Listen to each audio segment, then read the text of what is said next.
বিটিআরসির নতুন নীতিমালা কার্যকরে ইন্টারনেট ব্যবসায় ধস নামার শঙ্কা, কর্মসংস্থান হারানোর ঝুঁকিতে 25% মানুষ।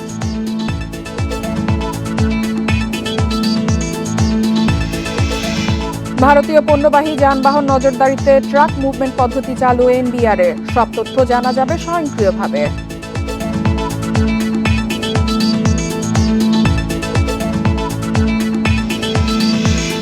দফায় দফায় মেয়াদ বাড়লেও মাগুরায় রেললাইন স্থাপন সহ 1,500 কোটি টাকার 3টি প্রকল্প স্থগিত, লাপাত্তা 2 ঠিকাদার প্রতিষ্ঠান।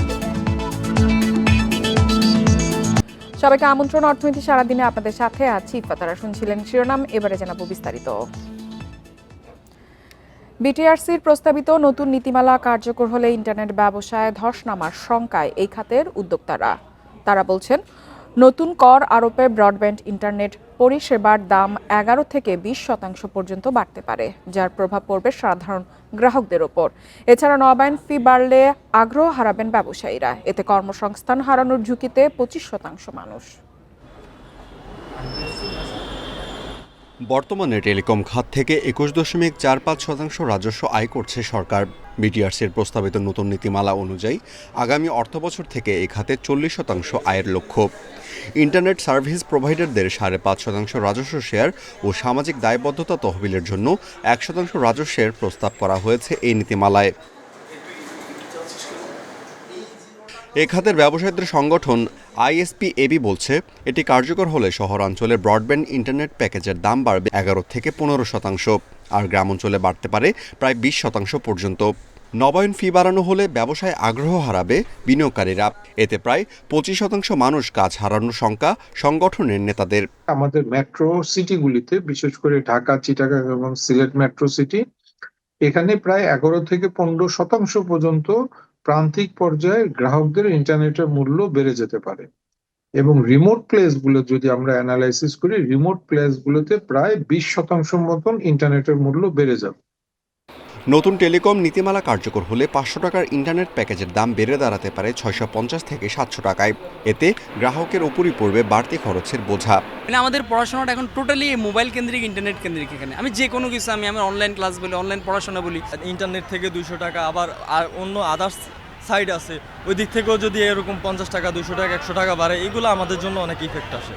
বিশেষজ্ঞরা বলছেন, সারা বিশ্বে যেখানে ইন্টারনেটের সহজলভ্যতার উপর গুরুত্ব দেওয়া হচ্ছে, সেখানে দাম বৃদ্ধির বাড়তি বোঝা এ খাতে নেতিবাচক প্রভাব ফেলবে। গতি হারাবে প্রযুক্তির উন্নয়ন। রাজস্ব আদায় যে কর্তৃপক্ষ, তাদের ব্যর্থতাকে পুষিয়ে দেওয়ার জন্য এই সেক্টরের উপরে এক্সট্রা রাজস্ব প্রয়োগ করা, এখানে দুই পক্ষে দোষ আছে। আমি বলবো যে ব্যবসায়ীরাও সঠিক চান না সেটা করতে, যে মোবাইল যারা সেবা দিচ্ছেন তাদের জন্য যেমন এটা কস্টলি হয়ে গেছে, তেমনি আইএসপিদের ক্ষেত্রেও এটা কস্টলি হয়ে যাচ্ছে, এবং মাঝের যে স্তরগুলো আছে সেখানেও রেগুলেশন বাড়ানো হয়েছে। দেশে বর্তমানে ইন্টারনেট সেবাদানকারী ব্যবসায়ীদের সংখ্যা প্রায় 2,500। Amirul Islam, independent news, Dhaka. আবারও বেড়েছে দেশের বৈদেশিক রিজার্ভ। বৃহস্পতিবার গ্রস রিজার্ভ বেড়ে দাঁড়িয়েছে 32.57 বিলিয়ন ডলারে। বাংলাদেশ ব্যাংকের সবশেষ পরিসংখ্যানে উঠে এসেছে এ তথ্য।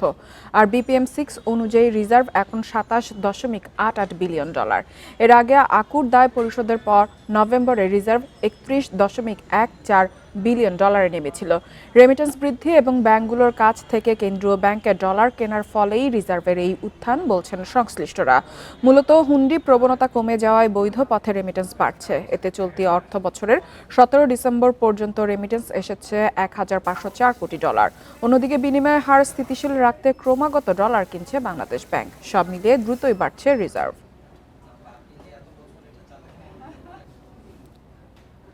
ক্ষুদ্র ঋণ ব্যাংক অধ্যাদেশ 2025-এর খসড়া প্রণয়ন করেছে সরকার। খসড়াটি চূড়ান্ত করার লক্ষ্যে বৃহস্পতিবার সচিবালয়ে অর্থ মন্ত্রণালয়ে বৈঠক অনুষ্ঠিত হয়। বৈঠকে খসড়ার নানা অসঙ্গতি তুলে ধরেন অংশীজনরা। দেশের তরুণ ও প্রান্তিক জনগোষ্ঠীকে উদ্যোক্তা হিসেবে গড়ে তুলতে ক্ষুদ্র ঋণ ব্যাংক প্রতিষ্ঠার লক্ষ্যে উদ্যোগ নিয়েছে সরকার। তবে অংশীজনরা এ বিষয়ে নানা অসঙ্গতির কথা তুলে ধরেন। অর্থ মন্ত্রণালয় জানায়, এমন পরিস্থিতিতে খসড়াটি পর্যালোচনায় আর্থিক প্রতিষ্ঠান বিভাগের অতিরিক্ত সচিবকে প্রধান করে 10 সদস্যের একটি আন্তঃমন্ত্রণালয় কমিটি গঠন করা হয়েছে। পর্যালোচনার পর কমিটিকে 15 দিনের মধ্যে সুপারিশ সহ প্রতিবেদন জমা দিতে বলা হয়েছে। দীর্ঘদিন ধরে বিভিন্ন মহল ক্ষুদ্র ঋণ ব্যাংক প্রতিষ্ঠার দাবি করে আসছিল, তবে কোনো সরকারই তা গুরুত্বের সঙ্গে নেয়নি।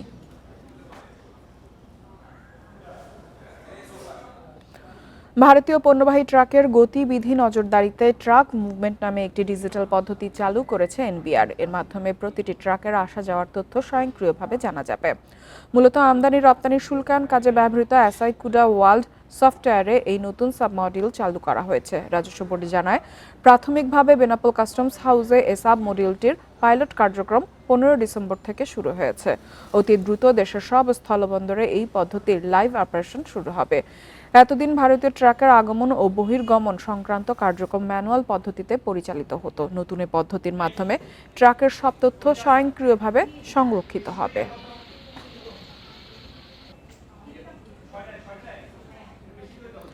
এবার সরকারি অর্থের অপচয় নিয়ে আমাদের বিশেষ প্রতিবেদন।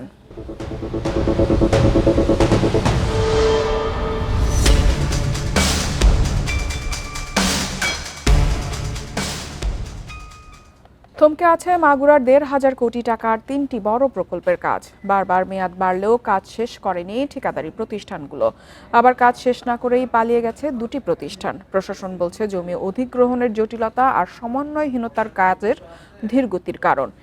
দ্রুত এসব প্রকল্পের কাজ শেষ করার দাবি স্থানীয়দের। মাগুরা জেলার বড় মাথা ব্যথা সময় মতো শেষ না হওয়া উন্নয়ন প্রকল্প। বাস্তবায়নের ধীরগতির কারণে 1200 কোটি টাকার রেল লাইন স্থাপন, 246 কোটি টাকার মাগুরা শ্রীপুর মহাসড়কের বাক সরলীকরণ ও প্রায় 60 কোটি টাকার আইটি পার্ক নির্মাণ এখন অনিশ্চিত। বারবার মেয়াদ বাড়ানোর পরেও স্থবির হয়ে আছে প্রকল্পগুলো। ফরিদপুর মাগুরা রেল লাইন স্থাপন প্রকল্পের কাজ শুরু হয় 2018 সালে। 2022 সালে এই কাজ শেষ হওয়ার কথা থাকলেও 8 বছরে শুধু কয়েকটি পিলারই বসানো হয়েছে, আর লাপাত্তা হয়েছে ঠিকাদার প্রতিষ্ঠান। রেলের প্রকল্পের কাজ শুরু হয়েছে ঠিকই, কিন্তু কিছু কিছু লোকের টাকা দিয়েছে, কিছু কিছু লোকের টাকা দেয়নি। ট্রেনের কাজও আগাইতে পারতেছে না, আমরাও টাকা পাচ্ছি না। এই অবস্থায় তো আর কি আটকে রয়েছি। এদিকে ভূমি অধিগ্রহণ জটিলতায় আটকে আছে 2020 সালে শুরু হওয়া 247 কোটি টাকার মাগুরা শ্রীপুর মহাসড়কের বাক সরলীকরণ প্রকল্পের কাজ। 5 বছরে 5 কিলোমিটার সড়কের মাত্র আধা কিলোমিটার পাকা সড়ক নির্মাণ করা সম্ভব হয়েছে। প্রথম প্যাকেজে যে অবশিষ্ট কাজ সেটা বাস্তবায়নের জন্য দরপত্র আহ্বান করা হয়। দরপত্র মূল্যায়ন প্রক্রিয়াধীন। বর্তমানে মন্ত্রণালয়ের অনুমোদনের জন্য প্রক্রিয়াধীন রয়েছে। এটা অনুমোদন শেষে নির্ধারিত সময়ের ভিতরে যদি নির্ধারিত সময়ের মধ্যে কাজ সমাপ্ত করতে পারবো বলে আমরা আশা করি। এছাড়া জেলার প্রায় 60 কোটি টাকার আইটি পার্ক প্রকল্পটির কাজও ঝুলে আছে দীর্ঘদিন ধরে। জমি অধিগ্রহণের জটিলতা ও সমন্বয়হীনতা এই ধীরগতির কারণ বলে জানাচ্ছে প্রশাসন। যেহেতু এখানে ব্যক্তি টু ব্যক্তি ভূমির মালিকানা নিয়ে তারা বিবাদমান, অনেক জায়গায় প্রত্যাশী সংস্থা আমাদের কাছে কমপ্লেন করেছে, তারা যখন অবকাঠামো কাজ করতে যাচ্ছে অনেক সময় ভুল বোঝাবুঝির পরিস্থিতি তৈরি হচ্ছে। প্রকল্প বাস্তবায়নের এই ধীরগতি শুধু অর্থ ও সময় অপচয়ই ঘটাচ্ছে না, ভোগান্তিতে ফেলেছে নাগরিকদের দৈনন্দিন জীবনকেও। Independent news. সরবরাহ বাড়ায় কমেছে শীতকালীন সবজির দাম। বাজারে নতুন পেঁয়াজ উঠলেও দাম এখনও নাগালের বাইরে। রাজশাহীতে নতুন পেঁয়াজ কেজিতে 15 টাকা বেড়ে বিক্রি হচ্ছে 70 টাকায়। সিলেট, খুলনায় শীতকালীন সবজির সরবরাহ বেশি হওয়ায় দাম কমেছে। পুরাতন পেঁয়াজ প্রতি কেজি বিক্রি হচ্ছে 120 থেকে 130 টাকায়, আর নতুন পেঁয়াজ বিক্রি হচ্ছে 80 থেকে 90 টাকায়। বরিশালের বাজারে কমেছে পেঁয়াজের দাম। সবজি পেঁয়াজের দাম কমলেও এখনও মাছের দাম বাড়তি বলে অভিযোগ ক্রেতাদের। বাজার পরিস্থিতি মোটামুটি ভালো মনে হচ্ছে, দাম একটু কম মনে হচ্ছে। নতুন সবজি উঠছে, সেই হিসেবে দাম একটু কমই মনে হচ্ছে। ধনিয়া 28 টাকা, ও শালগম বেশি আর আপনার 40 টাকা। কাস্টমার আলে আমরা আরো কমও শালগম আমরা 35 দিতে হবে। সাপ্তাহিক বাজার পরিস্থিতি নিয়ে আরো বিস্তারিত আলোচনা করতে আমাদের সাথে যুক্ত হয়েছেন বগুড়া থেকে সহকর্মী হাসিবুর রহমান। হাসিবুর রহমান, শীতকালীন সবচেয়ে অন্যতম বড় বাজার দেশের বগুড়ার মহাস্থানগড়, তো বগুড়ায় শাকসবজির দাম কিরকম এখন? শীতকালীন সবজিগুলোর দাম কিছুটা কমেছে কিনা? সরবরাহ কতটা রয়েছে? আমি একটু আগে কথা বলেছি শিবগঞ্জের যে মহাস্থান হাট, আপনি জানেন যেটা উত্তরাঞ্চলের অন্যতম বড় সবজি বাজার। এই হাটে একজন পাইকারি ক্রেতা যিনি গত 50 বছর ধরে এখান থেকে সবজি কিনে রাষ্ট্রের বিভিন্ন জায়গায় বা দেশের বিভিন্ন জায়গায় পাঠান, আইনুল হক, তিনি আমাকে যেটি জানিয়েছেন যে স্বাভাবিক অবস্থায় যে ধরনের সবজির দাম বিগত বছরগুলোতে এই সময় ছিল তার চেয়ে অনেক কম। বিশেষ করে আমাকে বলেছেন, যেটা আমি গত পরশু মহাস্থান হাটের 350 টাকা মন দেখেছি, সেটি আজকে 150 থেকে 180 টাকা মনেই পাওয়া গেছে। একই সাথে বাঁধাকপির তথ্য তিনি যেটি দিয়েছেন যে প্রায় 2.5 কেজি ওজনের একটি বাঁধাকপি সেটি 12 টাকায় বিক্রি হচ্ছে, এবং তিনি সেই দরেই বেশ কিছু বাঁধাকপি কিনে রাজধানী ঢাকায় পাঠিয়েছেন।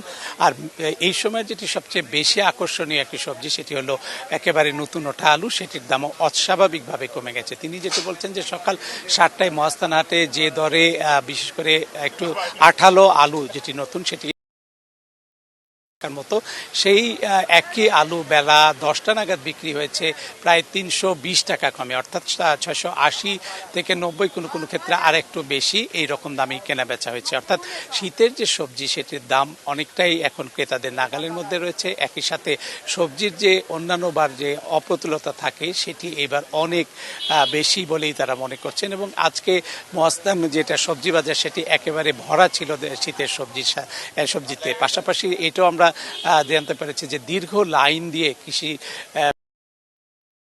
আমাকে দিচ্ছেন, তাতে দীর্ঘ লাইন দিয়ে সবজি নিয়ে এসছেন বাজারে। রহমান, আপনি যেমনটি বলছিলেন বগুড়ায় সবজির দর অনেকটাই কমে গেছে, সে তুলনায় কিন্তু ঢাকার বাজারগুলোতে আমরা এখনো সবজি বেশ বাড়তি দামই দেখতে পাচ্ছি। তো এই দু জেলার মধ্যে এতটা পার্থক্য হওয়ার কারণ কি, এবং ঢাকায় সবজি আসলে এত দাম বেড়ে যাওয়ার কারণটা আসলে কি? আমি এর আগে কয়েকজন পাইকারের সাথে কথা বলেছি, তারা বলেছেন সব মিলিয়ে একটা সবজি অর্থাৎ উৎপাদক থেকে একেবারে ভোক্তার টেবিল পর্যন্ত যেতে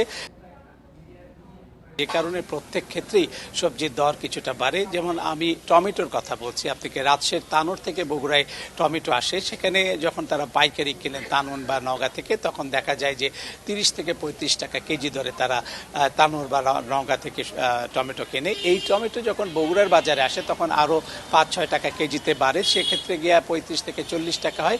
এইখানে আনার পর যখন বিক্রি করা হয় তখন সেটি 60 টাকায় বিক্রি করা হয়, আর যারা খুচরা বাজারে নিয়ে যায় তারা সেটাকে 70 থেকে 75, কখনো 80 টাকায় বিক্রি করা হয়। যেমন এই বাজারে সিমের একই সিম মহাস্থান বাজারে আজকে বিক্রি করা হয়েছে 25 টাকা কেজি, অথচ এই শহরের বাজারগুলোতে এটা 40-45 টাকা কেজি দরে বিক্রি হচ্ছে। অর্থাৎ মাঝখানে একটা পরিবহন খরচ আছে, কিন্তু সেটি যে হারে দেখানো হয় সেই তুলনায় অনেক বেশি দাম ভোক্তারা নিতে হচ্ছে। আর সব মিলিয়ে যেটি আমাকে বলা হয়েছিল যে প্রায় 30 থেকে 70 গুণ পর্যন্ত দাম বেড়ে যায় যখন হাত বদলের সংখ্যা বেড়ে যায়। অর্থাৎ সব মিলিয়ে হাত যত বদল হবে সবজির ভোক্তাদের কাছে সেটি পৌঁছাতে খরচ বাড়ে অনেক গুণ, 30 থেকে 70 গুণ পর্যন্ত। হাসিবুর রহমান, আমাদের সাথে যুক্ত হওয়ার জন্য আপনাকে ধন্যবাদ। 3 মাস বন্ধ থাকার পর আবারও বেনাপোল স্থলবন্দর দিয়ে ভারত থেকে পেঁয়াজ আমদানি শুরু হয়েছে। এতে কমতে শুরু করেছে পেঁয়াজের দাম। প্রতি কেজিতে 30 টাকা কমে 80 থেকে 90 টাকায় বিক্রি হচ্ছে পেঁয়াজ। এর আগে বাজারে পেঁয়াজ বিক্রি হচ্ছিল 110 টাকা থেকে 120 টাকা কেজিতে। দেশের বাজারে পেঁয়াজের দাম বেড়ে যাওয়ায় মঙ্গলবার থেকে বেনাপোল স্থলবন্দর দিয়ে শুরু হয় পেঁয়াজ আমদানি। ভারতীয় পেঁয়াজ বাজারে আসায় 2 দিনের ব্যবধানে কমতে শুরু করেছে দাম। বেনাপোল স্থলবন্দর পরিচালক শামীম হোসেন জানান, বাংলাদেশে আসার জন্য আরও কিছু পেঁয়াজের ট্রাক পেট্রাপোল বন্দরে আছে, সেগুলো পর্যায়ক্রমে বন্দরে ঢুকবে।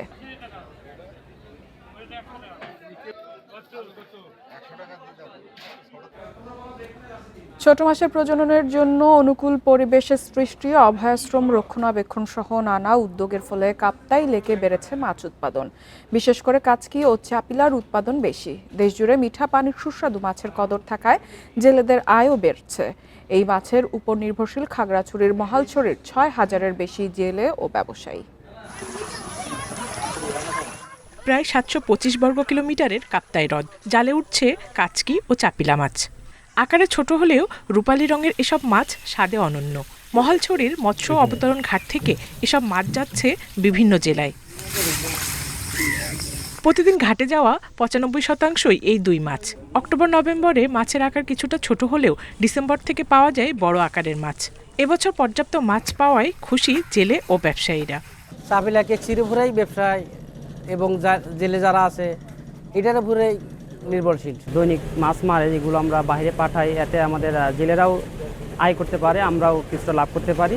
ডিসেম্বর মাস থেকে মাছগুলো দেখবেন যে আগে আমরা প্রথম বন্ধ করলে যে মাছের সাইজটা পাইতাম বড় সাইজ, ওই মাছের সাইজটাই পাইতাম, আমরাও উপকৃত হইতাম এবং বাজারজাত করে দেশের বিভিন্ন জায়গায় মাছগুলো আমরা পাঠিয়ে দিয়ে বাজার আমিষের চাহিদা পূরণ করার জন্য ভালো একটা ভূমিকা রাখতে পারবো বলে আমি আশা করি। প্রজননের অনুকূল পরিবেশ ও পর্যাপ্ত খাদ্য পাওয়ায় বংশবিস্তার করছে ছোট মাছ। এছাড়া অভয়াশ্রম রক্ষণাবেক্ষণ সহ মাছ শিকার বন্ধে নানা উদ্যোগের ফলে এই দুই মাছ বেশি মিলছে, জানালেন বিএফডিসির কর্মকর্তা। এই ছোট মাছ থেকেই সবচেয়ে বেশি শুল্ক আয়, পাশাপাশি 7টি অভয়াশ্রম তদারকি এবং অবৈধ জালের ব্যবহার বন্ধ ও অবৈধ জাক অপসারণের অভিযান কার্যক্রম বছরব্যাপী চালু রাখা হয়। চলতি বছরের নভেম্বর পর্যন্ত মহালছড়ি উপকেন্দ্রের 508 মেট্রিক টন মাছ এসেছে। রাজস্ব আদায় 1,11 লাখ টাকা। Independent news. বোরো ধানের বীজতলা পরিচর্যায় ব্যস্ত কিশোরগঞ্জের হাওর অঞ্চলের চাষিরা। এবার দ্রুত পানি নেমে যাওয়ায় অনেকে চারা রোপণে জমি প্রস্তুত করছেন। তবে সার ডিজেলের দাম নিয়ে দুশ্চিন্তায় অনেকে। আবহাওয়া ভালো থাকলে লক্ষ্যমাত্রার চেয়ে বেশি জমিতে বোরো চাষের আশা কৃষি বিভাগের।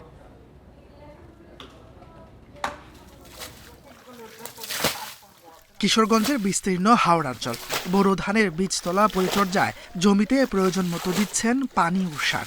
এবার জেলায় প্রায় 8,000 হেক্টর জমিতে বোরোর বীজতলা প্রস্তুত হয়েছে। হাওড়াঞ্চল থেকে সময় মতো পানি নেমে যাওয়ায় খুশি চাষিরা। এজন্য অনেকে চারা রোপণে জমিও প্রস্তুত করছেন। তবে পোকামাকড়ের আক্রমণ ও সার ডিজেলের দাম নিয়ে কিছুটা দুশ্চিন্তায় তারা। পানি সময় মতো নামছে, আমরা খেতে লাইন লুচ্ছি, জ্বালা ফলাইছি, জ্বালা ঠিকঠাক মতো হচ্ছে। সার ডিজেলের দাম যায় বাড়তি, আমরা তো গৃহস্থী করে পুষে না। সরকার খালি সারের দাম কমাইছি, আমরা দোকানে কুরসা দোকানে গেলে কিনুন লাগে প্রতি কেজিতে 5 টাকা 10 টাকা বেশি দেয়। কৃষি বিভাগ বলছে হাইব্রিড ও স্থানীয় জাতের ধানের বীজ তোলা হয়েছে বেশি। চাষিদের বোরো আবাদে সব ধরনের সহযোগিতার আশ্বাস কৃষি কর্মকর্তাদের।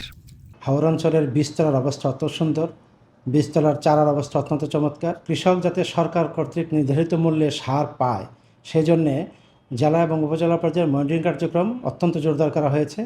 চলতি মৌসুমে জেলায় 1,68,260 হেক্টর জমিতে বোরো আবাদের লক্ষ্য ধরা হয়েছে। এর মধ্যে শুধু হাওরেই আবাদ হবে 1,04,000 হেক্টর জমিতে। Independent news.